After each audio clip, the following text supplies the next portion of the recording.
अब हमारा next topic है फंडामेंटल थ्योरम ऑफ अरिथमेटिक। उसको पढ़ने के लिए हमें कुछ डेफिनेशंस पता होनी चाहिए। देखते हैं पहले क्या है। सबसे पहले आते हैं हमारे पास प्राइम नंबर्स। प्राइम नंबर्स क्या होते हैं? वो नंबर्स जिनको जब हम फैक्टराइज करें तो सिर्फ वही नंबर आए, उनके फैक्टर्स में या वही नंबर हो या वन हो। देखें definition. The prime number is a natural number greater than 1 that is not a product of two smaller natural numbers। जैसे कि अगर हम लें 7 को हम अगर फैक्टराइज करें क्या बन सकता है? 7 इंटू 1 ही बन सकता है और कुछ नहीं हो सकता। कोई और नंबर लें 11 को 11 इंटू 1 लिख सकते हैं। लेकिन अगर हम नंबर लें 9 को हम लिख सकते हैं 3 इंटू 3। इसमें 9 और 1 के अलावा और भी नंबर्स हैं। So this number is not a prime number. Prime numbers क्या हुए? जिनके फैक्टर्स या वही नंबर या 1 होते हैं। और डेफिनेशन क्या कहती है इसकी? Prime numbers are positive integers having only two factors 1 and the integer itself. ठीक है। नेक्स्ट डेफिनेशन है हमारे पास कंपोजिट नंबर्स। कंपोजिट नंबर्स क्या होते हैं? वो numbers which are not prime, मतलब जिनके और फैक्टर्स भी हो सकते हैं। देखिए definition. The numbers which are not prime are composite numbers. Composite numbers have factor other than 1 and the number itself. जैसे कि अभी हमने एग्जांपल लिया था, जैसे 9 है, 9 को हम लिख सकते हैं 3 into 3। So this is a composite number. कोई और लेते हैं, जैसे हम 12 ले लेते हैं, 12 को हम लिख सकते हैं 4 इंटू 3 या फिर 2 इंटू 2 इंटू 3। तो 12 और 1 के अलावा और भी फैक्टर्स आ रहे हैं इसके, इसलिए these numbers are composite numbers. अच्छा, अब आपने देखा कि ये जो नेचुरल नंबर्स हैं उसमें 1 ना तो प्राइम नंबर्स के केस में आया ना कंपोजिट नंबर्स के केस में आया। तो 1 एक ऐसा नंबर है जो ना तो प्राइम है और ना ही वो कंपोजिट है। क्या ऑब्जर्व किया हमने? 1 is neither a prime number nor a composite number. 1 दोनों केसेस में नहीं आता। ओके, अब हम करते हैं कुछ नंबर्स की प्राइम फैक्टराइजेशन। ये सब आप पहले कर चुके हैं अपनी जूनियर क्लासेस में, फिर भी दोबारा थोड़ा सा रिवाइज कर लेते हैं। कैसे करते हैं प्राइम फैक्टराइजेशन? 60 का एलसीएम लेते हैं, सबसे छोटे नंबर से स्टार्ट करते हैं। 2 3 जा 0, 2 1 जा 2 5 जा 3 5 जा 15, 5 1 जा 5। तो 60 की प्राइम फैक्टराइजेशन क्या आई? 2 इंटू 2 इंटू 3 इंटू 5। और इसको क्या लिख सकते हैं? मतलब अगर हम दो बच्चों को कहते हैं कि प्राइम फैक्टराइजेशन करो 60 की, कोई ऐसे लिखेगा, कोई ऐसे लिख देगा, पहले वो 3 से डिवाइड कर देगा। ठीक है। कोई और ऐसे भी लिख सकता है, पहले वो 5 से कर देगा, फिर 2 से करेगा, फिर 2 से करेगा, वही 3 से करेगा। मतलब आप देखिए हमेशा नंबर्स तो वही आ रहे हैं, सिर्फ इनका ऑर्डर चेंज हो गया। और ऑर्डर चेंज करने से कोई फर्क नहीं पड़ा, मल्टीप्लाई करके 6 ही आ रहा है। ठीक है। तो ऐसे आप किसी भी नंबर की प्राइम फैक्टराइजेशन करो तो प्राइम फैक्टराइजेशन हमेशा यूनिक होगी, सिर्फ ऑर्डर उसका मैटर करेगा। तो हमने एक और चीज क्या ऑब्जर्व की? Every composite number can be expressed as a product of primes. हमने क्या देखा था कि 60 क्या था? 60 इज अ कंपोजिट नंबर और उसको हमने लिख दिया as a product of primes. ये सारे प्राइम है, 2 भी प्राइम, 2 भी प्राइम, 3 भी प्राइम, 5 भी प्राइम। तो composite number can be expressed as a product of primes. और हमने क्या देखा? The prime factorisation of a natural number is unique except for the order of its factors. कोई और नंबर ले लो, 35 ले लेते हैं। 35 को जब हम फैक्टराइज करेंगे, 5 7 सा 7 1 सा, तो 35 को हम लिख सकते हैं 5 इंटू 7 इंटू 1। तो ये सारे क्या आ गए? प्राइम्स। तो ये 35 क्या था? कंपोजिट नंबर था और उसको लिख दिया as a product of primes. और हमने क्या किया?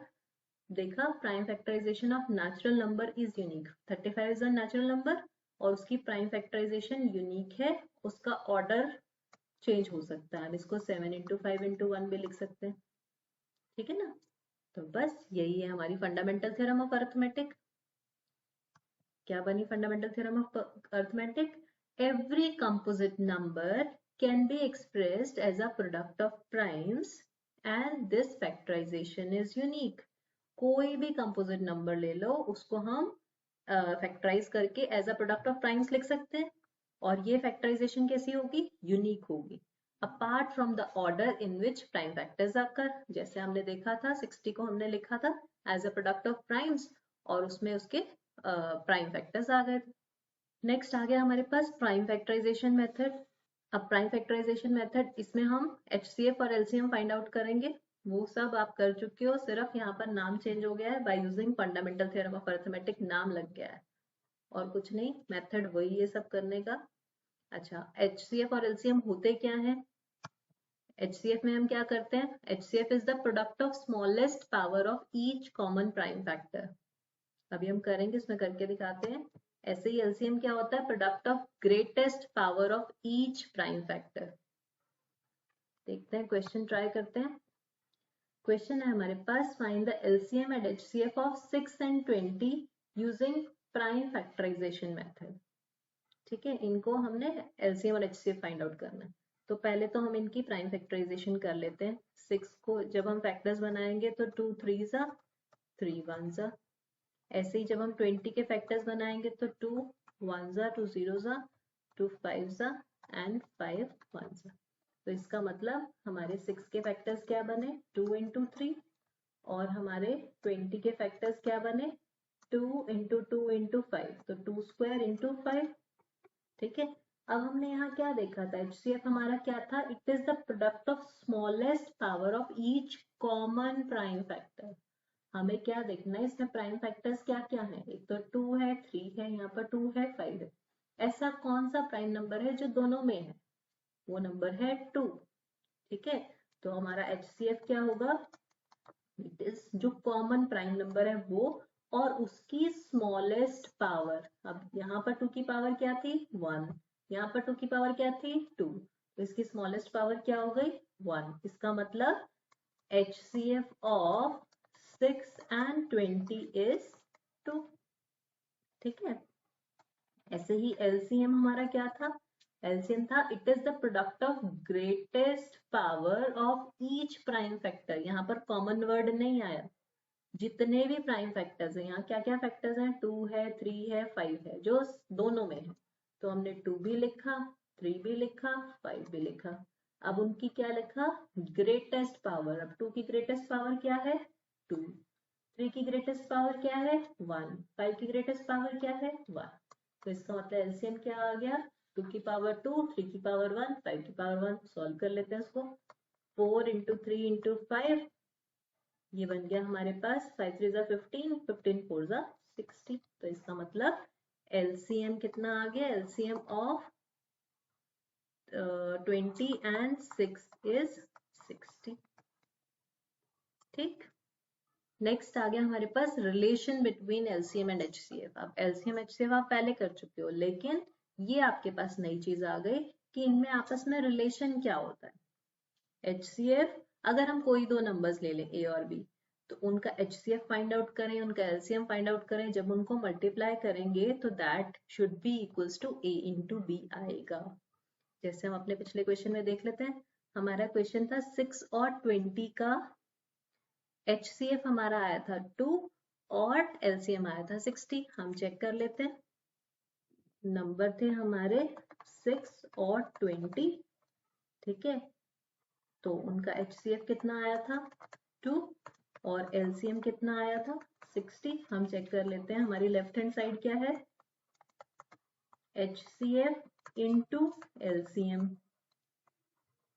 ठीक है, HCF into LCM is 2 into 60, ये बन गया 120। ऐसे ही राइट हैंड साइड भी चेक कर लेते हैं, राइट हैंड साइड क्या है, a इंटू बी, ए कितना है 6 और b कितना है 20, 6 2 जा 12, 120, दोनों सेम आ गए ना, तो हमारा वेरीफाई हो गया। It means HCF into LCM is equals to a into B. ठीक है, तो आपको ये याद रखना है, 1 मार्क क्वेश्चन में ये आ जाते हैं। आपको कोई दो चीजें गिवन होंगी, या ए बी और HCF गिवन होगा, आपको LCM निकालना होगा, या HCF और LCM दिया होगा, आपको ए बी दिया होगा, बी निकालना होगा। देखते हैं क्वेश्चन किस टाइप के आते हैं। Given HCF of two numbers 306 and 657 is 9, we have to find the LCM। बहुत सिंपल हो गया, हमें पता है LCM into HCF of A and B is equals to A into B। ठीक है, तो हमारा A और B क्या है, 306 और 657। यहाँ पे वैल्यूज डाल देते हैं, LCM की जगह LCM लिख देते हैं, HCF की जगह 9 और नंबर्स हैं 306 इंटू 657। तो हमारा LCM क्या आ जाएगा, 306 इंटू 657/9। जितना कट रहा है उतना काट दो, ये और कट रहा है, 3 1 जा 3, 3 3 जा 9 एंड 3 4 जा 12। इनको मल्टीप्लाई कर लेते हैं, 657 को 34 से मल्टीप्लाई करेंगे, ये हमारा आ गया 22338। ये हमारा एलसीएम आ गया। नेक्स्ट है check whether 6 raised to the power n can end with digit 0 for any natural number n। ये आपका एनसीईआरटी का क्वेश्चन है। हमें चेक करना है क्या 6 raised to power n can end with digit 0। इस टाइप का कोई भी नंबर हो, 6 की पावर 1 हो, 6 की पावर 2 हो, 6 की पावर 100 हो, 6 की पावर 1000 हो, कुछ भी हो, तो क्या वो उसके एंड में 0 आएगा। अब हम ये कैसे चेक करेंगे, उसके लिए हम क्या करते हैं, हम एक रफ में सोचते हैं कोई भी ऐसा नंबर जिसके एंड में 0 आता है।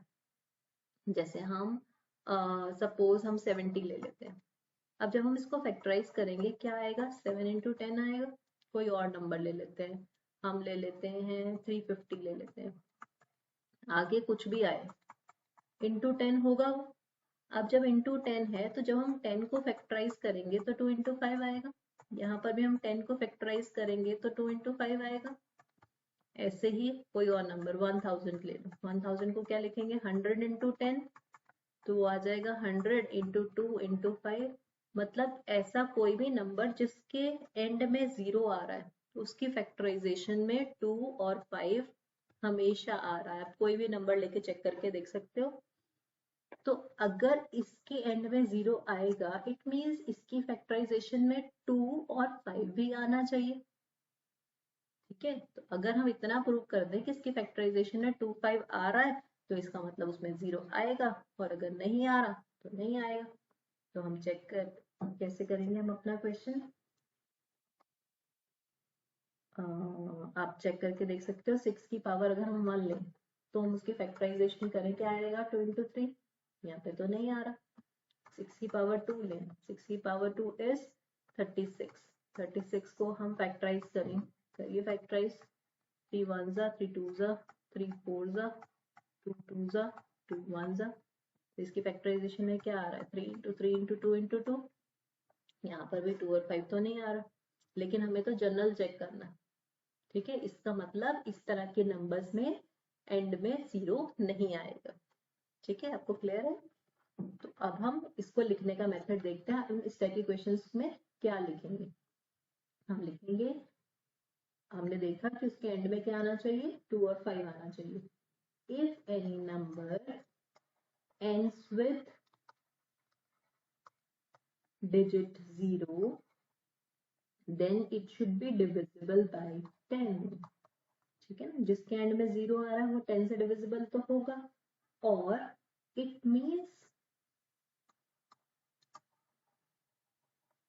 it should be divisible by 2 and 5 also, divisible by 2 and 5। तो 6 की पावर n को हम क्या लिख सकते हैं, 2 into 3 की power n। but here prime factorization does not contain number 5, इसमें 5 नहीं आ रहा, तो therefore 6 raised to the power n cannot end with digit 0। ठीक है, इस तरह से आपके पास कोई भी क्वेश्चन आए तो आप उसको फैक्टराइज करके चेक करके देख सकते हो। नेक्स्ट क्वेश्चन देखते हैं। हमारे पास क्वेश्चन है, explain why this is a composite number. Composite number क्या थे, वो नंबर्स जिनके फैक्टर्स प्राइम फैक्टर्स बन सकते हैं। अब लिख लेते हैं क्वेश्चन क्या है, इंटू 13 + 13। हमें चेक करना है कि ये कंपोजिट है या नहीं। कंपोजिट क्या थे, दोबारा से एक बार देख लेते हैं। जैसे 12 है, 12 को हम फैक्टराइज कर देते हैं 2 into 2 into 3, मतलब मतलब इसके फैक्टर्स में ये नंबर और 1 के अलावा और कोई नंबर भी आ रहा है। तो हम चेक कर लेते हैं कैसे में आ रहा है। तो देखो इसमें तो आराम से हमें दिख रहा है। देखो इसमें 2 टर्म्स है। टर्म्स मतलब जो प्लस माइनस से अलग हो रही है। तो यहाँ पर एक टर्म ये है और एक टर्म ये है। इनमें देखो 13 नंबर दोनों में है, तो हम 13 कॉमन निकाल सकते हैं। जब हम अंदर 13 कॉमन निकालेंगे, अंदर क्या रह जाएगा 7 इंटू 11, इसमें से 7 इंटू 11 रह गए,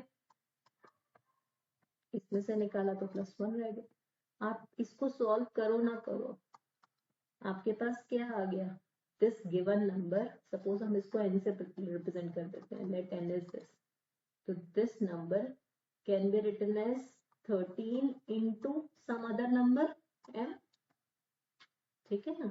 तो इसका मतलब इसकी प्राइम फैक्टराइजेशन में ये नंबर के अलावा और फैक्टर्स भी बन रहे हैं, ठीक है। It means it is a composite number since n has factors other prime factors, therefore n is a composite number.